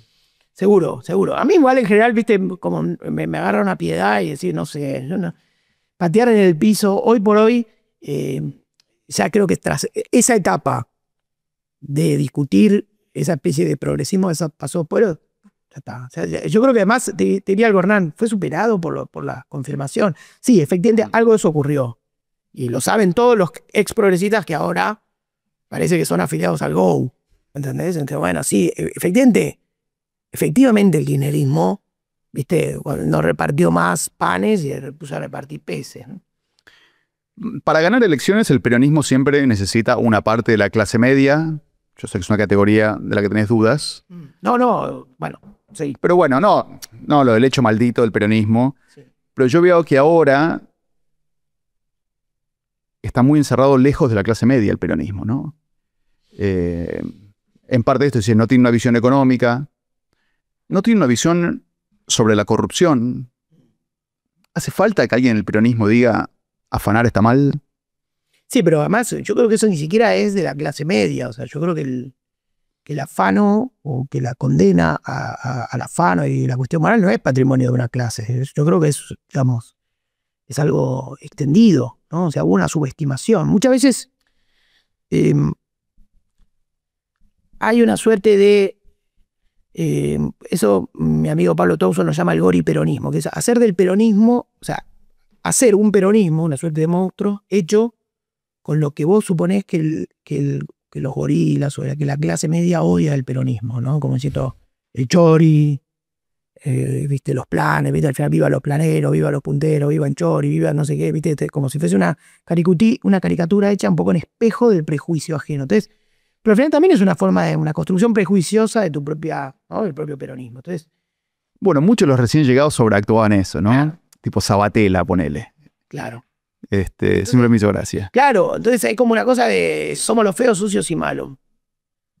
Ni sos feo, bueno, no sé, ni estás sucio, ni sos tan malo. ¿Entendés? O sea, entonces, sí, yo creo que ahí es la parte de que hay que como amarrear el árbol, ¿no? Amarrearlo, ¿viste? Quitarle toda la hojarasca, toda la hoja seca, y bueno, verlo en otra perspectiva, sí. La condena a la corrupción o la corrupción política es una de esas, viste, las deudas de la democracia, ¿no? O sea, yo dije algunas cosas, la otra vez le escribía, pero una cuestión es el financiamiento político. O sea, eso, como la CIDE, viste, como los temas que vos decís, porque al final nadie quiere. Sí, ¿no? Yo creo que... Es una deuda, pero así como... Para mí, esta ley que cambiaron, que se terminan los espacios cedidos en los medios, en las campañas. Los espacios cedidos era una ley chota por muchas cosas, pero eso, digo, se hizo insoportable para los oyentes, pero también bajaba mucho la necesidad de financiamiento de las campañas. Absolutamente. Porque 2/3 de la guita se iban en la tele y en la radio. Absolutamente. Entonces, que vuelva esa necesidad de financiamiento, y son incentivos malos, ¿viste? No sé qué va a pasar, no sé cómo va a seguir, pero si eso sigue siendo gratis, después la guita que se gastan en Google y en Facebook no es tanta guita. Es guita, quiero decir, pero no son los millones de dólares que antes necesitabas para hacer una campaña. No. Que vuelvan las PASO. Que vuelvan las PASO. Un poco sí. Un poco sí. Era largo el año electoral igual, ¿no? La verdad que empezabas a hablar de elecciones en marzo de cada año impar. Era Yo te digo esto, que vuelvan las PASO y que se vote cada 4 años. Polémico. Sí. Para mí es verdad que el voto cada 2 es un quilombo. Para gobernar es horrible. Sí. Pero al mismo tiempo me parece que si la situación... Lo creen todos, ¿eh? Yo creo que Cristina también piensa eso, creo que sí. Ahí el riesgo es un gobierno enfrentado con el Congreso, la dinámica no funciona y en vez de esperar 2 años tenés que esperar 4 años para que se arregle, ¿viste? En un sistema que no puedes decir, bueno, elecciones generales la semana que viene. Está bien, sí. Pero bueno, yo igual me mantengo. Grabois. ¿A favor o en contra? No tengo una... Yo creo que Grabois es como... ¿No tenés una gran teoría? Axel, no, creo que es como Axel en el sentido de que apuesta a construir un liderazgo propio. Con cierta audacia y como diciendo, bueno, no dependo, no espero el dedo, no hago los... Es una combinación de cristianismo exagerado, que es la parte que obviamente no me gusta, con agenda propia, con vuelo propio, con estilo propio. E inorgánico, o sea, no está verticalizado. Entonces, en ese sentido, diría, bueno, más graboicismo en ese espíritu, ¿viste? Como salgan más, ¿viste? Pareciera no tener el temor al reto. A veces retrocede, a veces pide perdón, yo qué sé, pero pareciera como moverse y una cierta decencia, ¿no? En algún punto que tiene, ¿no? Digamos, con el peronismo diciendo esto, ¿no? Si no está tan sucio como otros, digamos. Pasemos a... No, yo no sé, no mido graduaciones de suciedad. Lo que quiero decir es que es él, sus ideas, su gente, su organización, sus errores, sus exageraciones, es un poco lilito, su tono extorsivo, qué sé yo, pero va adelante, va al frente, está suelto por momentos. Viste, como pareciera más producir poder que consumirlo en algún punto. No sé si pasa por ahí la reconstrucción del peronismo, pero es alguien que lo intenta en algún punto. Esa parte es como la parte donde, viste, alguien que haga eso, que haga más eso, ¿entendés? Sí, la primera vez que te escuché decir lo de consumir poder fue hace muchos años sobre la Cámpora. Sí. Ahí inventaste la categoría, creo. Sí, pero sí, es un afano. ¿Ah, sí? Sí, pero no importa. Bueno, los verdaderos artistas. Exacto. Hablemos de la grieta finalmente. ¿Por qué ya nadie dice que el problema principal de la Argentina es la grieta? Porque terminó. ¿Pero por qué terminó? Si el enfrentamiento entre el oficialismo y la oposición es igual o más virulento que antes, el enfrentamiento con el periodismo, No, lo que pasa es que para mí hay una confusión. Y te diría que es, porque yo lo escuché, lo leí, vi las defensas politológicas y todas cosas, obviamente dignas, todas legítimas, pero que es... Una cosa es la naturaleza de la política, como diría, la ley de gravedad de la política es la polarización, y eso va a existir, y existió, y tampoco no existía antes. O sea, y entonces va a venir uno y te va a decir, ¿por qué es unitario? Si te traen ese tipo de cosas. Que es un embole, pero sí, eso es como, no discuto la naturaleza de la política. Lo que yo creo que existió a partir de 2008 fue como una confesión más deliberada, implícita pero deliberada, de no arreglo, ¿no? Primero, un discurso dualista, ¿no? Que es como que el otro desaparezca, ¿no? Una especie de un discurso sin arreglo, ¿no? ¿Viste lo que dicen? El Papa dice, la unidad superior al conflicto es una frase dialéctica, no es una frase consensualista. Por eso es interesante, porque no está diciendo, uno diría, la solución es superior al conflicto y es resultado del conflicto también. Entonces, de 2008 para acá fue como si fuese una distribución del juego político con una cierta vaivén pendular, depende de la soja, depende del mundo, depende del gobierno de Estados Unidos, depende del fondo, depende no sé qué, con todos estos disyuntores que planteábamos de los acuerdos post-2001, ¿no? Es decir, con programas sociales más o menos expandidos, con retenciones que suben y bajan, con un cepo, lo intentamos abrir, después lo volvemos a poner, qué sé yo, con protesta social regulada mínimamente, pero se pagan costos y se reprime, entonces qué sé yo, y vos decís, bueno, y vamos. Cada uno haciendo su juego, cada uno respondiendo a la demanda de los propios, de su tribuna, o sea, y obviamente la fantasía de que existía una avenida del medio, que como vos decías, hablábamos el otro día, viste, que se angosta, porque viste que es como si fuese buenísima en años pares y en años impares, se angosta y al final no la... Bueno. Entonces, es la instrumentación de una grieta lo que hubo, y obviamente que no, yo ya sé que, bueno, me vas a decir, pero me consta que no es que Marcos Peña dijo, tenemos que subir a Cristina para poner a no sé qué, o sea, obvio que la política es lo que hace con lo que la sociedad hace de ella, obvio que hay un vaivén más confuso, pero creo que al final había una suerte de régimen, había un juego polarizado, había, digamos, una serie de instrumentaciones que hizo la política que le permitían proponerle a la sociedad un modo de vivir la crisis y saber que a nadie le iba a estallar y que nadie iba a hacer el sacrificio y él iba a pagar el costo de ir para adelante con una posible solución, llamémosle a la restricción externa, la inflación, bla, bla, bla. Entonces, eso yo creo que era lo que fue la grieta. Es decir, un momento donde la política, tan así, que la política terminó en el voto a Milei como los espectadores del gran streaming de la ciencia, mirando... Sí, yo ahí tengo, de Milei. Yo tengo otra lectura ahí. O sea, Milei sacó 30 puntos en la primera vuelta. Yo creo que a Milei lo eligieron para terminar con el kirchnerismo. Y vieron que los candidatos de Juntos por el Cambio, por las razones que fueran, no tenían o la convicción o la solidez para hacerlo. Sí, pero él no, la palabra kirchnerismo no es la, incluso para ganar. Él pone la palabra casta, que es una palabra que engloba. Sí, pero también Kirchnerismo. Se siente más cerca. Todavía hoy, en mayo de este año, hicieron campaña con Kirchnerismo y Libertad. Está bien, pero te quiero decir, él finalmente hoy estructura así. Pero la campaña de 2023 y 21-23 es una campaña contra la casta. Aquí por razones políticas. Sí.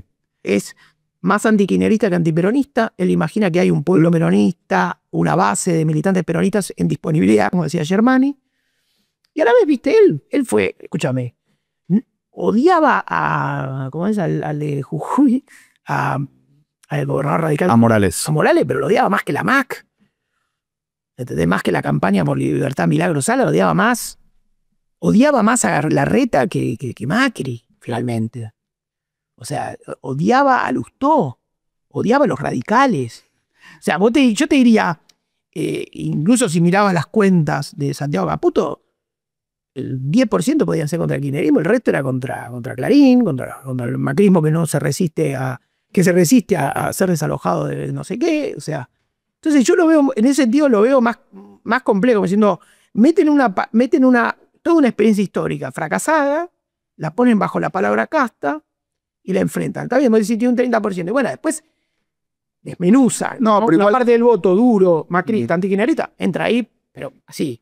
De hecho, tiene a Patricia Bullrich, la que era hasta hace 10 minutos era un halcón macrista. Sí, igual creo que... Si hace política con ese escenario más complejo, Emilio. Mira, yo creo que es más posible criticar al gobierno de Macri por no haber enfrentado al kirchnerismo, por no haber hecho suficientemente grieta que por haber hecho demasiada.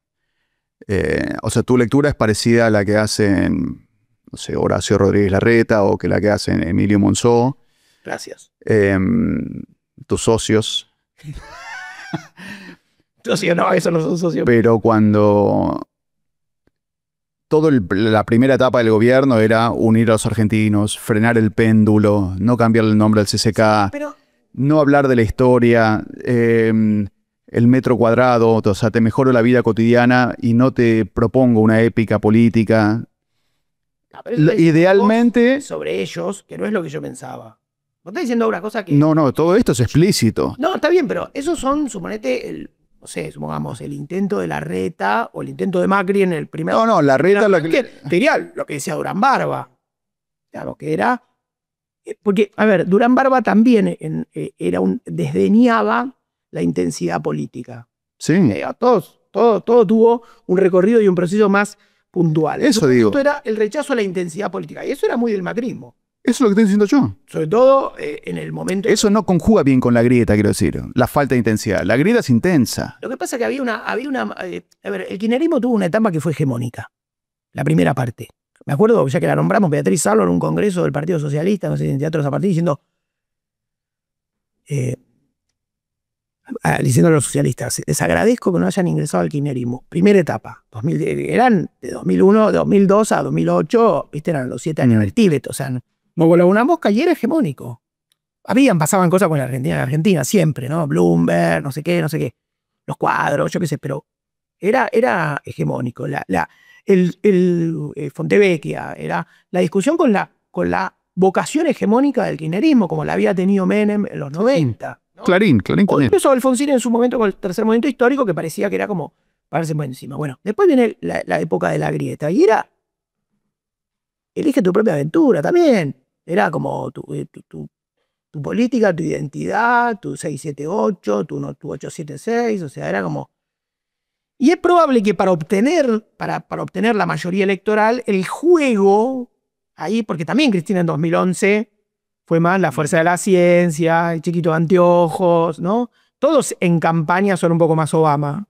Todos, ¿viste? Entonces, bueno, en ese momento, te diría que el único que no fue así, el único de campaña intenso fue Milei. Sí, pero creo que algo más de campaña. Pero en ese sentido era un rechazo a la intensidad, lo del 2015. Igual algo bueno de la grieta, cuando vos mirás los 90, es que la gente por lo menos creía en algo. En los 90, la paranoia y el desencanto, ¿viste? Duhalde, lo matan a cabezas, Duhalde dice, me tiraron un muerto. ¿Quién te tiró un muerto? O sea, pero que todo era posible, que había un sotogobierno que gobernaba la realidad y que los políticos eran unos títeres de otra cosa, ¿no? Con la grieta, al menos, el tuyo, el otro era un malvado, pero el tuyo no era eso, dominaba, ¿no? ¿Cómo te llevas con las narrativas de éramos un gran país, pero estos hijos de puta lo arruinaron? Según el caso, ¿no? Claro, según el caso. O sea, cada uno tiene su propio paraíso y su propio culpable de haberlo arruinado. No tengo una idea tan... Eso es una pregunta como del debate de los historiadores, ¿no? O sea, ¿cuándo fuimos? Soy bastante proclive a la idea de gran país, pero creo que es como una suerte de línea de larga duración. O sea, yo creo que todo el tiempo sobreviene la energía de un gran país a momentos críticos, momentos, ¿no? Yo creo que la Argentina es como un país de audacia. Por eso me peleaba yo, bueno, digamos, con cierta forma de resignación conservadora que entrañaba la grieta. Que lo contrario de eso no era el metro cuadrado, era al revés, era la expansión, la idea más... Lo contrario de la grieta no es moderación, es profundidad. Eso es el tema. Por eso te digo, mirá 678 de Sarlo, porque vas a encontrar tipos atrapados en la grieta, que es un discurso imposible, enredado, ¿entendés? Un discurso que no tiene como... que quedó ahí, quedó como un animal en una tela de araña, ¿me entendés? Que se disecó. Eso es, o sea, vas a ver, viste como en La ley de la calle de Coppola, que en el momento aparece un pececito de color y la película está en blanco y negro. Bueno, Sarlo en la unidad está en colores, y no es por hablar bárbaro. Yo, qué sé yo, Sarlo tenía 80% de estas cosas, podía pensar totalmente distinto, pero estaba pensando, estaba viva, estaba atenta, dialogaba ¿no? con el presente, con el futuro y con el pasado. Bueno, eso era como un discurso dentro de una tela de araña. Fosilizado, todo hablándole al panóptico de Olivos. Bueno, eso era también la grieta. Era gente con miedo al reto.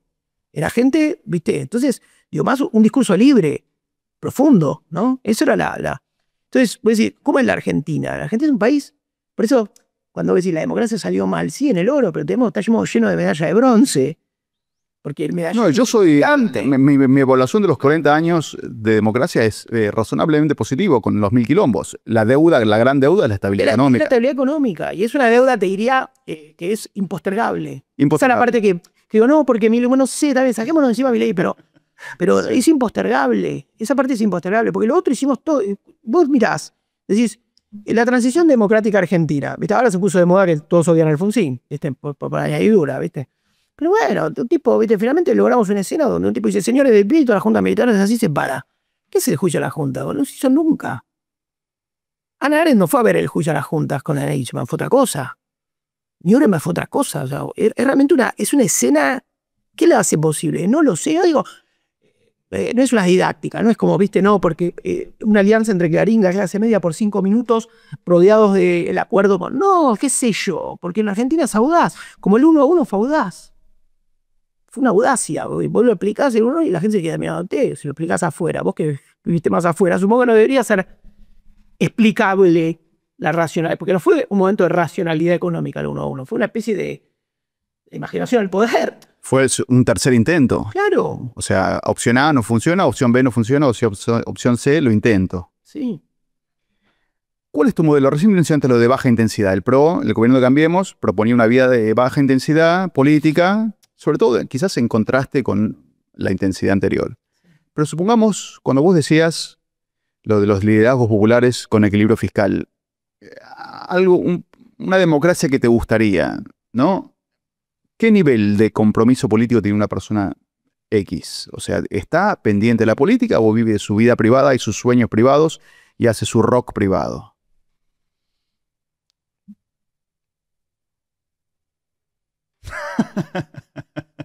Tengo modelo. Se hace camino al andar, no lo sé. Uno sacaría de la experiencia histórica puchitos de cosas que para mí estuvieron buenas, y Perón favorito es el último. El último. Puede ser que se reintegra a Argentina para mí. ¿No? Es como el Perón que viste que le dice a Osvaldo Pugliese, viste, Osvaldo Pugliese, no sé si te gusta el tango. ¿Te gusta el tango? No. Bueno, Osvaldo Pugliese, como Troilo, yo creo que son las dos tanques, las dos grandes orquestas, Troilo y Pugliese. Pugliese era comunista. Sí. Comunista de los 30, yendo por acá en Avenida de Mayo, sobre la guerra civil, ha peleado el comunismo, de un Villa Crespo pobre, ¿no? Maldonado. Después se hace comunista, cooperativiza los ingresos, preso durante el peronismo. Preso durante un peronismo donde lo recibía el comisario, que era peronista, y le decía, don Osvaldo, yo sigo su orquesta, siéntese acá, ¿no? Y ponían un clavel rojo en el piano cuando tocaba. Pero la pasaba mal, prohibido. Iba a los clubes y la gente gritaba, las hinchadas de Pugliese, ¡al Colón! ¡Al Colón! Que era un grito, si vos querés, en un sentido peronista, porque era poner la cultura popular, esa cultura popular, en la alta cultura, que finalmente lo logró. Bueno, y el dueño del club y la gente puteaba la cara y se lo llevaba preso. Y eran peronistas, el dueño del club y la gente. Ya. Esa es la Argentina que a mí me gusta pensar que es una Argentina con trayectoria mestiza. Y Pugliese, cuando un hombre afiliado al Partido Comunista, un PC, bueno, el 73, 74, apoyan la candidatura de Perón. Y Perón toca en 9 de julio en un festival que se hace por el triunfo de Perón. No el temporal, el triunfo de Perón, después. Y Perón hace una cena de gala y lo recibe en Olivos y Perón le dice, lo saluda uno por uno, lo ve a Pugliese y dice, gracias por enseñarme a perdonar. O sea, ese gesto de grandeza, que es como diciendo, el peronismo se reintegra a la Argentina, o también a la Argentina, ¿no? Que es, bueno, todos dicen el abrazo Perón Balbín, que para mí ya está más trillado, no tengo la voz de Julio Bárbaro para explicarlo, entonces prefiero, digo, bueno, también hay un abrazo de Perón Pugliese, que de algún modo reconcilia partes rotas de la Argentina. Entonces, la Argentina es un país que tiene momentos geniales. En ese sentido, es como dice, a mí me enamora de Argentina. Y es un país de momentos geniales. Así como ese, te diría también el juicio a las juntas. Es un momento genial. Es un momento que yo decir, pero no hay una escena tan parecida así. Y otros momentos, digo, también yo revisé los 90 como, bueno, momentos de, digamos, de salto al vacío y de fanatismo con signos de época, de mucha imaginación y mucha audacia, ¿no? Y digamos, Duhalde Kirchner también son, ¿viste? Intérprete fanático con la AIPT. Esa parte, ¿cómo se ordena? Pues yo digo, que vengo de la intensidad, ¿por qué pido no intensidad? No es que no pido intensidad. Sí creo que, ¿viste? Yo ya tengo 3 hijos, ¿viste? Como, che, no lo digo yo, tipo, ¿cómo le explico a mis hijos? Frase hija de puta si las hay, pero como no diría, uno se va haciendo grande y va perdiendo la paciencia con la irresponsabilidad con lo importante. Entonces ahí es donde yo no sé cómo se conjuga esto, porque decís, todos por la macroeconomía, nos llenamos una plaza, la plaza de la macroeconomía. No lo sé, digo, los países se encienden con sueños, bueno, pero el sueño de un país normal y por normalidad sería como un país estable y con ciertas certezas económicas, bueno, es una buena convocatoria también. ¿No? Y algún modo es lo que invocaron todos. Cuando Kirchner decía un país normal, ¿entendés? Sí, Y un país en serio. Bueno, un país en serio que era... Sí. Yo leí el libro, el famoso libro de Hélio Torcuato de Itela, que era, viste, bueno, equilibrios. Sí. Y Macri también, en el 2015 que vos decís, era como, bueno, pero... Sí, hay algo como del piso que era no tocarlo, ¿entendés? Que estaba ahí. Nosotros tenemos una sección en el programa que se llama sobrevalorado, subvalorado. Te voy a dar unos nombres y vos me vas a decir si te parece que están sobrevalorados, subvalorados o si están correctamente valorados por la sociedad. La CIDE. Espera, ¿sobrevalorado, subvalorado? O correctamente valorado. Sobrevalorada en sus capacidades. No, sí, le volaron dos cosas. O sea, es un chiquero, o sea. Sobrevalorado incluso en sus capacidades del bien y del mal. Viste que la CIDE es como el genérico, cuando en una época en Argentina cualquier cosa que pasaba decía Dualde, que la gente decía Dualde. El de abajo, el genérico, el comodín. Cuando no tenías Dualde para CIDE decías la CIDE, ¿no? Las vidrieras de Modart. Sí, los servicios infiltrados. Servicios. O sea, eso es una sobrevaloración. Sí, no. O sea que es una mezcla de subvalorado, no, pero sí, sobrevalorado. ¿Pero es mejor de lo que creemos, de lo que dice el mito popular, o es más irrelevante? Claro, la pregunta sería, en ciertas expectativas, frente a eso, es más inofensiva, pero no más buena. Claro. ¿Me entendés? O sea, es como que se sobrevaloran sus capacidades. Es decir, si la CIDE fuera y tuviese las capacidades que todos le proyectamos, somos Alemania. Es un país con tanto Estado, Sí. ¿viste? Sí, yo llegué a esa misma opinión viendo el documental sobre la AMIA, ¿no? Que finalmente lo escuchás hablar a Stiuso. Claro, el de Nisman. El de Nisman, perdón. Claro. Claro, yo pensaba antes, Stiuso, genio del mal. Sí. Ahora pienso, Stiuso, un chanta, como cualquier argentino. Claro. ¿Viste? Dirían un delegado sindical, ¿viste? Que no dice nada. No. Nada. No, lo que está claro es que es un tipo que solo sabe hablar cuando tiene una relación desigual. Cuando Claro. él te puede decir que sabe algo de vos que vos no sabés, o que sabe algo de vos que vos no querés que se sepa. Y ahí, frente a un entrevistado, quedó. Fíjate lo que le pasó. Para mí es genial cuando le dice a Moreno Campo, ¿usted me conoce? Y Moreno Campo dice, no lo conozco. Sí, usted me conoce. ¿No se acuerda usted? Usted me vino a pedir un favor a mí. Usted me vino a ver en el juicio de las juntas. Se lo dijo al aire. El juicio de las juntas. Y Moreno Campo dice, no, le fui a pedir un favor. Yo era el fiscal del juicio y me amenazaron y fui a pedirle y me Protección. dijo, usted. Y yo diciendo, no, vos tienes un rol. ¿Eh? El Turco Asís. Lo hago.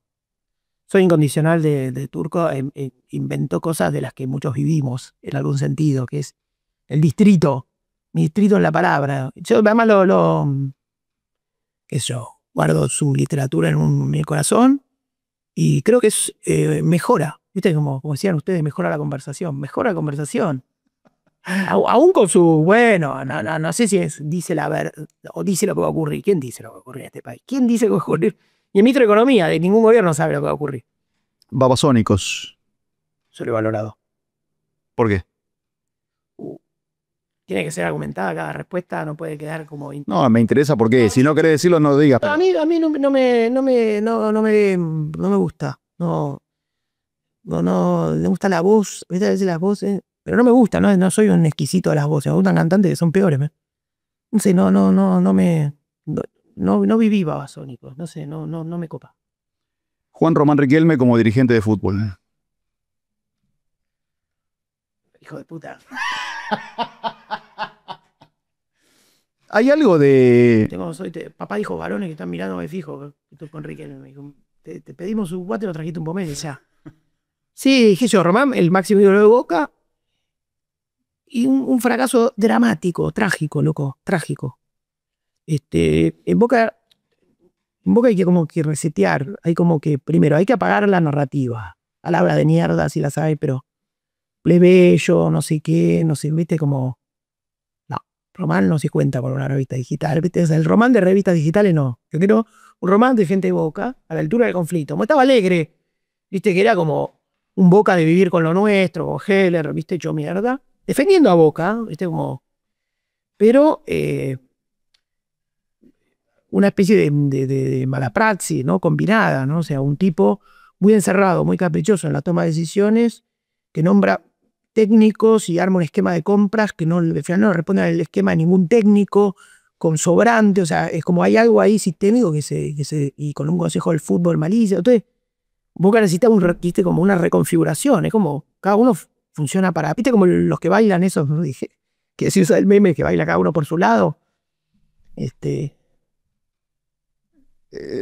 escribiste una vez, hay dos clases de personas, los buscadores de originalidad y los mineros que se internan en la roca dura de los lugares comunes para extraer algo.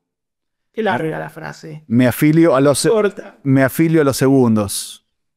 ¿A los segundos? O sea, no a los originales, sino... ¿Vos te afiliás o eso? No, decías vos. No. Era vos. Qué hijo puta. Tendría que haber puesto a los primeros. A los originales. Pero nadie es original. No, nadie es original. Decime 3 buenos poetas de la década del 90, la famosa poesía de los 90 argentina. No, había un gran curador de esa poesía. La poesía argentina de los 90 tuvo 2 etapas. Una etapa, la primera que yo viví menos, leí toda. Y una segunda etapa en donde entraron a jugar tipos, incluso gente que vos conocés mucho, que fueron claves. Que a mí me hacían leer no solo la poesía, sino la política en la clave, ¿no? Pienso en Alejandro Rubio, pienso en Martín Gambarato y Santiago Liach. Eran 3 tipos que para mí eran, digamos, en libros, en poemas y en la conversación. Era una ciudad. La poesía de los 90 era una experiencia en la ciudad. Estar en Corrientes hasta cualquier hora. Una cosa que viste que no hay más mesas grandes, no hay más bohemia. Como dice el indio, no hay más bohemia, todo es chusmear. Algo de eso que estaba ahí, Marina Mariach, una gran poeta, Fernanda Laguna, Verónica Violafillo, o sea, era un germen de poetas geniales. Gadi Becherman, no sé, Sergio Raimondi, poeta de Bahía Blanca y toda la saga en Bahía Blanca, Lucía Bianco, o sea, no sé, había un montón de poetas que formaban parte de una especie de, como decía Fabián Casas, el poema lo escribimos entre todos, de estructura colectiva, que era súper interesante y tenía mentores más grandes o hermanos mayores. 2 recuerdo, que eran Daniel Helder y Martín Prieto, los grandes poetas. Recuerdo eso como una experiencia que no tenía tanta la singular. No había el poeta, sino de verdad un momento muy colectivo. Y por supuesto había grandes libros. No estoy diciendo que no hubiera grandes poetas. Pero la experiencia que yo viví se parecía a lo político en ese orden, ¿no? En el registro de que era una cosa... Y era una renovación formal también. Total. Y con nuevas editoriales, pero a la vez nuevas editoriales y nuevas revistas que hablaban con las viejas revistas y con el periodismo convencional y que metía un poco las patas en la fuente del periodismo convencional. Hubo una etapa, me acuerdo que no me acuerdo si en 23 o en una revista de las revistas de esa época, seguro estaba Marina Mariach y Gambarota, estaban ahí algunos más, viste, con la nueva poesía había llegado ahí. Digo, la tenía radarizada Cujurto, la tenía radarizada hasta Cerati, suponete, ¿no? O sea, el gobierno de la ciudad entonces, que había armado ciclos, qué sé yo, esa es la que yo viví. Ahora hay un pendejo que dice, no, claro, ahora pasa por acá y viene por acá y estamos esto, sí. No estoy diciendo eso no ocurre más. Yo sentí que en ese momento fue algo que nos atravesó a todos, como una historia, ¿viste? Como el que vivió el Ditela, como el que vivió, no sé, una experiencia que tenía una geolocalización en la ciudad y una vivencia. Bueno, yo me acuerdo de haber vivido la poesía de los 90 con esa intensidad. Y esa es como tu formación de alguna manera. Digo, vos no tenés credenciales académicas, No. pero nadie te las pide tampoco. ¿Sentís que si las tuvieras serías más aburrido como escritor? ¿O peor? A veces hablas de los politólogos con cierta sorna. Sí, me enojan, boludo. Voy a suspendo la chicana por uno. Hay uno o dos que me tienen tan enojadísimos y tienen poca razón, porque viste como... Es como el no me quemes. Bueno, pero la libertad que tenés por ahí se debe a la falta de credenciales. Puede ser. ¿Sí o no? Puede ser. Puede ser que hay una búsqueda de recursos más desordenada y más que...